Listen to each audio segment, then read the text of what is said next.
सत्यवाणी में आपका स्वागत है। आज हम आपको पितृदोष क्या होता है, पितृदोष के कारण और पितृदोष के निवारण के उपाय के बारे में बताएंगे। हो सकता है यह 1 पार्ट, 2 पार्ट या 3 पार्ट में हो।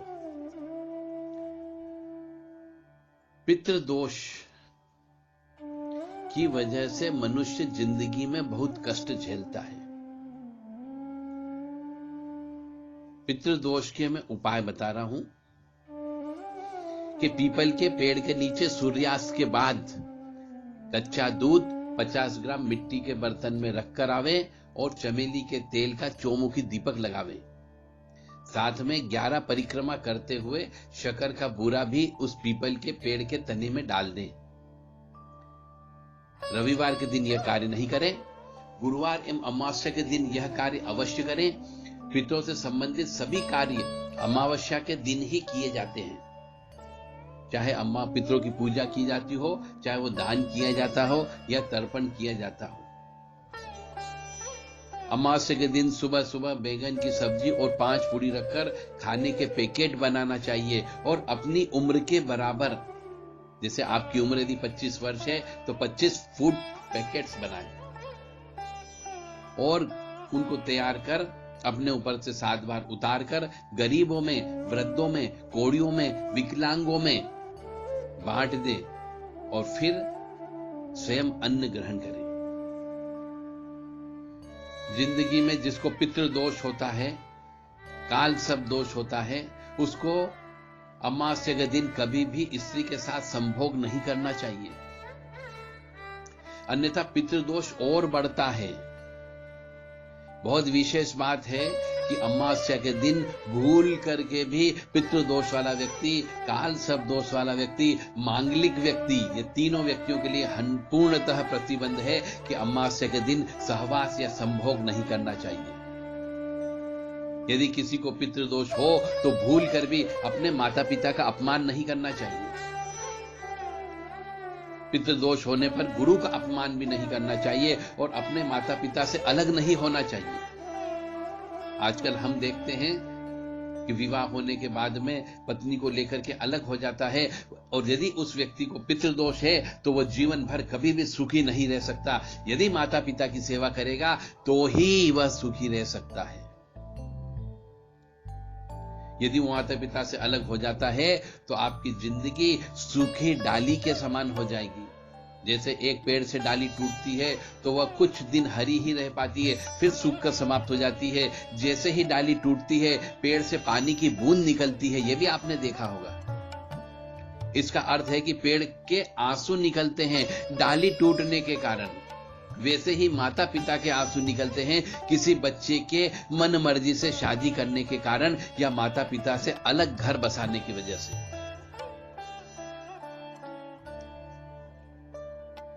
माता पिता की हाय और बद्दुआ मनुष्य को कभी भी सुखी नहीं रहने देती।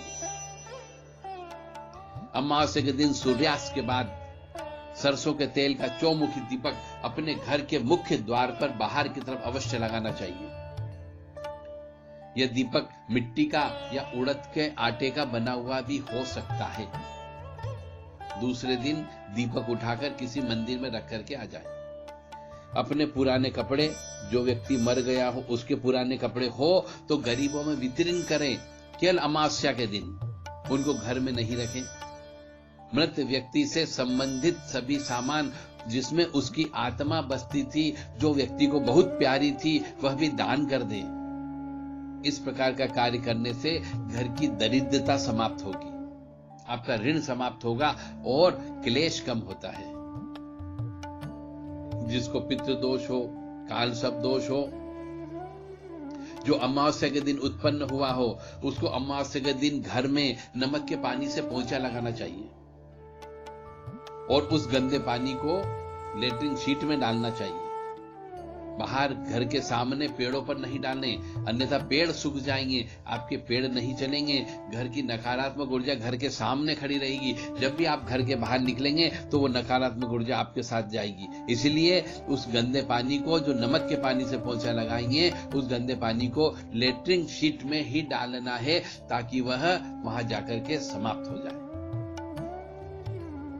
अमावस्या के एक दिन पहले चतुर्दशी, जिसको चौदस भी बोलते हैं, उस दिन घर की अच्छे से सफाई करना चाहिए ताकि ये काम करने से घर में दरिद्रता समाप्त होती है। जिस व्यक्ति द्वारा अपनी जिंदगी में कई सांपों को मारा गया हो, उसके यहां लड़का अवश्य पैदा होता है,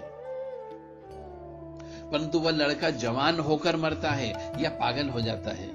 उसके घर में विधवा स्त्री रहती है या सफेद दाग वाली स्त्री बिना ब्याही रह जाती है। यदि लड़की है तो उसको सफेद दाग अवश्य निकलेंगे। और कई बार लड़कियों की शादी नहीं होना भी पितृदोष का कारण होता है।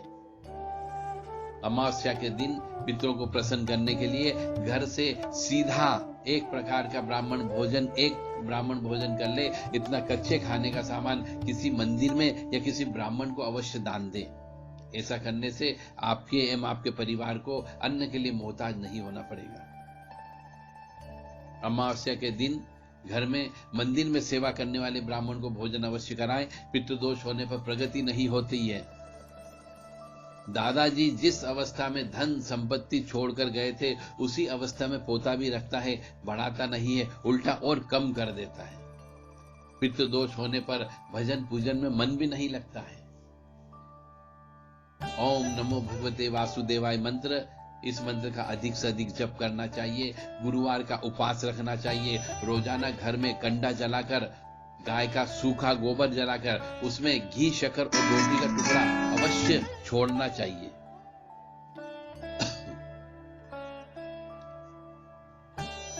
घर में माह में एक बार हवन अवश्य कराएं। श्रीमद् भागवत जी का पाठ रोजाना करें, जितना हो सके करें। घर में पीपल का पेड़ नहीं लगाएं। घर पर पीपल का पेड़ की छाया नहीं पड़नी चाहिए। किसी भी भवन या मकान पर पीपल के पेड़ स्वतः निकल आया हो तो समझो उस घर में पितरों का वास है। घर में पीपल नहीं निकलना चाहिए, अन्यथा किसी भी प्रकार की प्रगति नहीं होगी। पितृ कल्प का पूरा विधान करना चाहिए। 3 दिनों तक पितरों की गादी सफेद कपड़ों की लगाकर नांदी मुख श्राद्ध इन 3 पीढ़ी का आह्वान कर गद्दी पर बिठाकर पितृ पूजन करने के बाद पितृ कल्प करें। मदालसा उपाख्यान का 8 अध्याय का 3 दिन तक पाठ सुनावे एवं तर्पण करें। पितृ सूक्त का पाठ करें। प्रेत घट का दान विधिवत करावें, जिससे स्वर्ण का घड़ा 8 आना या 4 आना या 1 तोला का बनाकर घी दूध भरकर दान करना चाहिए, जिससे पितृ दोष शांत होता है। पितृ माता, पिता, दादा, दादी या कोई भी मृत व्यक्ति सपने में आता हो तो समझो कि पितृ दोष लग गया है। 16 श्राद्ध के दिन पूर्णिमा से लेकर सर्वपितृ मोक्ष अमावस्या तक रोजाना ब्राह्मण भोजन कराना चाहिए, जिसमें खीर पूरी अवश्य हो। दान अवश्य करें, जिसमें पितरों के निमित्त छाता, कटोरी, चम्मच, गिलास, कपड़े, गमछा, यथाशक्ति फल एवं दक्षिणा अवश्य दें। यह दान किसी योग्य मंदिर में सेवा करने वाले ब्राह्मण को दी जाती है। 16 श्राद्ध के दिन में पूर्णिमा से लेकर सर्वपितृ मोक्ष अमावस्या तक घर में ताला नहीं लगना चाहिए, क्योंकि पितृ आपके घर के दरवाजे पर आकर खड़े होते हैं। वे आपसे कुछ दान धर्म की अपेक्षा से आते हैं और उन दिनों में उनको विधाता की तरफ से, परमपिता परमात्मा की तरफ से घर तक आने एवं भोजन तर्पण लेने के लिए भेजा जाता है। इसलिए 16 श्राद्ध में यथाशक्ति यथा योग्य दान अवश्य करें और घर में ताला नहीं लगाएं। 16 श्राद्ध में घर के मुख्य दरवाजे पर चौमुखी दीपक अवश्य लगाएं पितरों के स्वागत के लिए। और 16 श्राद्ध में गाय के गोबर से लीपन करके वहां पर रंगोली वगैरह अवश्य बनाएं, ताकि पितृ प्रसन्न हो। घर में अंधेरा नहीं होना चाहिए, घर के जाले साफ करना चाहिए। जय माता दी। ओम अर्मण्ये नमः। ओम पित्राय नमः।